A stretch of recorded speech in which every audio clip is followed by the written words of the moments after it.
Hello সবাই, আজকে আমি চলে এসেছি ঢাকার সবচেয়ে বিখ্যাত আর সবচেয়ে বড় শপিং মল বসুন্ধরা সিটি কমপ্লেক্সে। ঢুকতেই যে কারো চোখে পড়বে আলো ঝলমলে সাজসজ্জা, চারপাশে ভিড় আর রং বেরঙের দোকানপাট। শপিং করার জন্য প্রায় এখানে সব ব্র্যান্ডের দোকানই আছে, মানে এক ছাদের নিচেই সব কিছু। শুধু কেনাকাটার জায়গা না, এখানে ঘুরে বেড়ানো, ছবি তোলা আর বন্ধু পরিবার নিয়ে সময় কাটানো এক অসাধারণ অভিজ্ঞতা।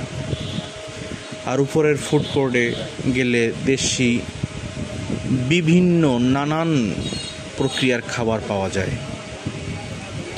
আর ঢাকায় যারা ঘুরতে আসেন তাদের জন্য বসুন্ধরা সিটি কমপ্লেক্স একবার ঘুরে দেখা সত্যিই মনে রাখার মতো।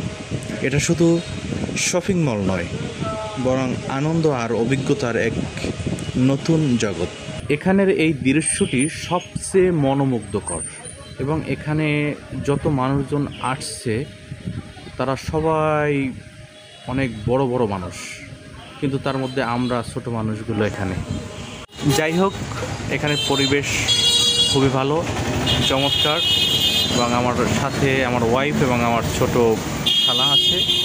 আর এই চলন্ত সিঁড়িগুলো তো খুবই ভালো লাগছে। আর এটার যে এই গোল চত্বরটা সবচেয়ে বেশি ভালো লাগার জায়গা। আমার এই ছোটো ভাইটা ঢাকায় থাকে, আমি ওকে জিজ্ঞাসা করলাম যে এত মানুষ এখানে। ও বলছে, ভাইয়া এখন তো মানুষজন খুবই কম, মানুষ নাই বলতেই চলে।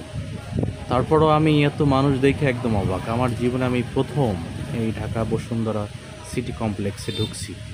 এখন আমরা মেট্রো রেল দেখার জন্য চলে আসছি। শুধু দেখবই না, আজকে মেট্রো রেলের চড়ে তারপর স্বাদ অনুভব করব।